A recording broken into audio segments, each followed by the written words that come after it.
secrets of happy people, and one of the secrets was that basically people who are truly happy don't smile unless they actually feel happy. So anyway, I'll try to smile. I'm Mir Masood Elias. What can I say about myself other than Philadelphia gave me my voice, and some of these, well, all of these poems were written in Philadelphia. There is one that's specifically dedicated to Philadelphia. So with that, I'll just sort of let my work speak for me.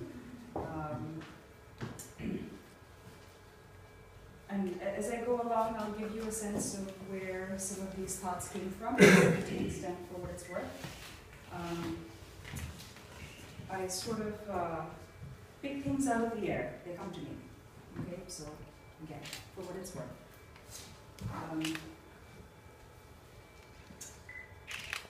This is called The Crossing. The Crossing. Today, the lake in my heart became an ocean of the soul. Today, the lake in my heart became an ocean of the soul. But the boat I have to cross over stayed the same.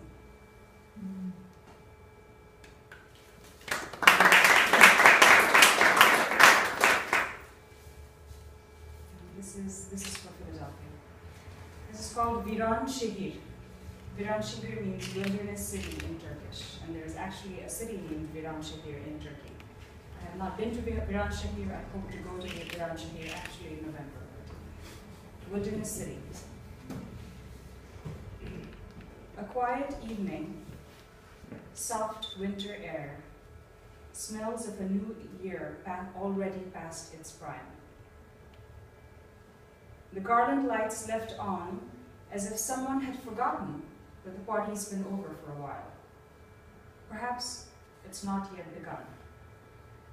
Perhaps the guests have forgotten today is the day.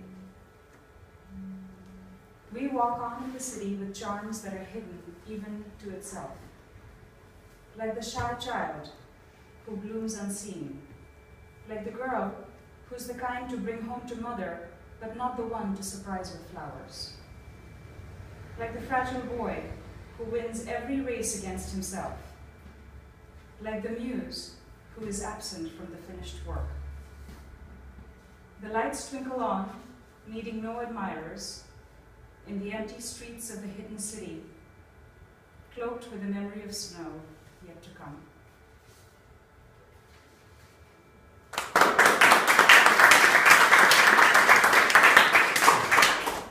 Go on for a few more minutes. If you want to, you can hold the glass into the end. So, growing up, I lived on fairy tales. I read every fairy tale I could ever read in English and my native language, Bengali. I even read Russian fairy tales, translated it into Bengali. I read, Slovenian fairy tales, translated into English. So I pretty much lived on that stuff. Well, this one's called Quest. No one ever told me that the adventures devoured as a child would show up in life someday. No one ever told me that the mind would stand in for the sword, the heart, the lost chalice everyone is seeking, the skin, the armor that takes a beating every day, the eyes, windows at the top of the tower in which we are imprisoned, the soul, the writhing dragon that requires confrontation and submission, that we are the ones that cause the distress that damsels suffer, only to be their savior someday. No one ever told me that the wish to live larger than life, to live 1,001 nights in one, would be granted in the form of one life that unfolds anew, a day at a time, every day. I wish someone had told me.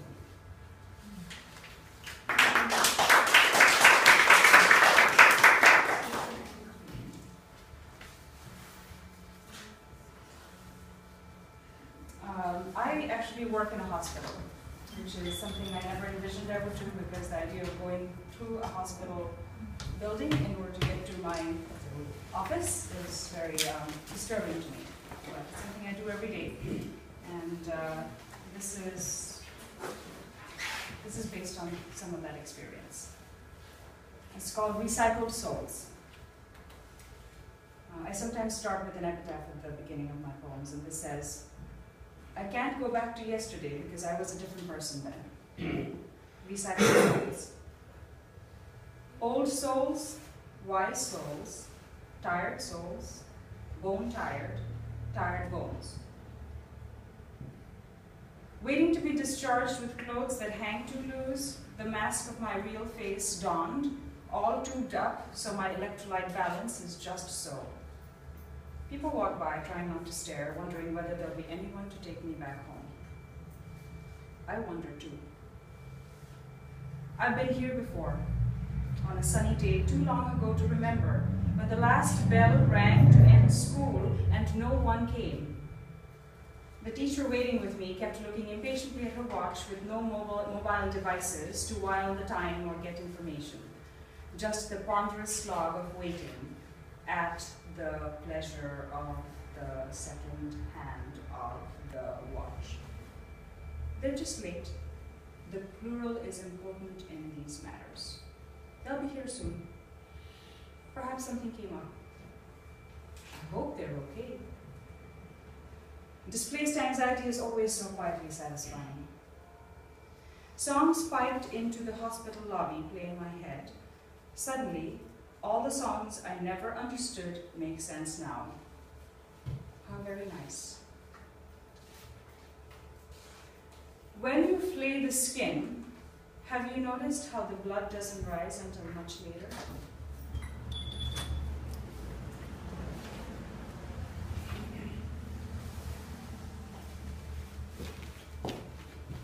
So this is one of the first poems I wrote about a year or so ago. I hadn't written anything for about 15 or so years. So there was a 15-year hiatus, and then I started writing again. This is one of the first ones that came out.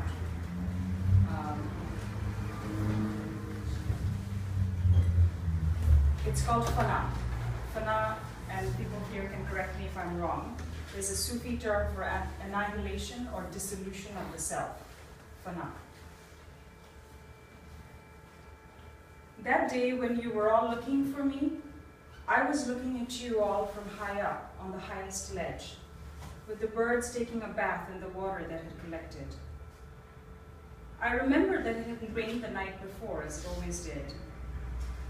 High up on my perch, I felt carefree, even invisible, and better able to think clearly about the death of a talking rabbit on TV that came upon me unawares before the screen flashed the end as I fled to the ledge with my sobs.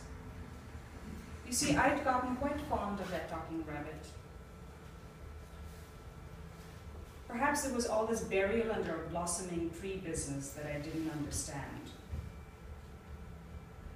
As dusk closed in, the birds left one by one for their nests, while the bats came out for their evening stroll. One little girl jumped off the ledge that day. The other stayed behind and quietly went down to dinner. In case my accent isn't a dead giveaway, I'm an immigrant here. And this is my poem to all immigrants. It's called It's a Day to Keep the Glasses On. It's been many years, but I haven't forgotten the 2 bags, 23 kilograms each, with dimensions of 90 centimeters times 75 centimeters times 43 centimeters, including the handle, pockets, and wheels. What I don't remember are the minute choices that decided what parts of the young life to pack into those bags and what to discard on a one-way ticket out of home. What if I forgot to pack the essentials all those years ago? Woo!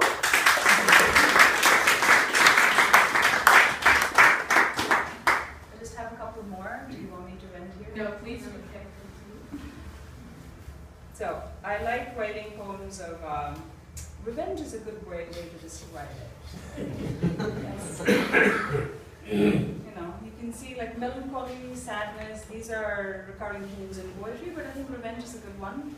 Anger, hate. Yeah, those are good things. So these two are my poems of revenge. To whom or what, that we shall not discuss. So the first is called A Story. You tried to write your story with ink from my blood, a quill from my bones, my soul as muse. I wouldn't let you, at least not in this lifetime. Perhaps in our next lives, the pen will be in my hand. And this one's called To Love and Honor. The word honor, I think, has a particular significance with people who come from a South Asian background.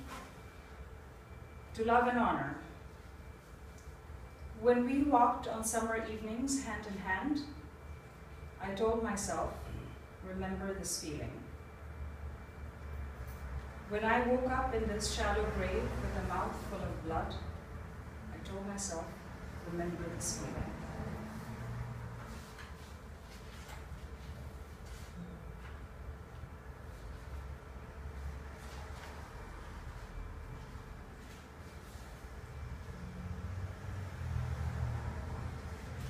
I think I'll end with a goodbye poem to the summer. Yeah. These are my photographs, by the way. Hope you enjoy them. This is called Those Quiet Summer Evenings. And this is my most recent work. It was the summer of purples and blues, invisible shooting stars, ponderous deliberations of paradoxical concepts, humanitarian intervention, surgical strikes, just war. It was the summer of learning about butterfly bushes, gut flora, and the latest in child development, of naive assumptions in constructing a genealogy fragmented by history and human desire.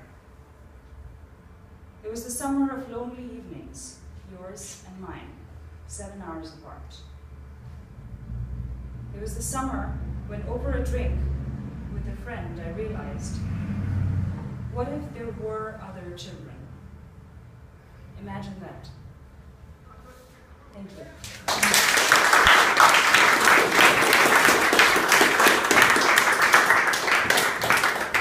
Let's give Mir another round of applause.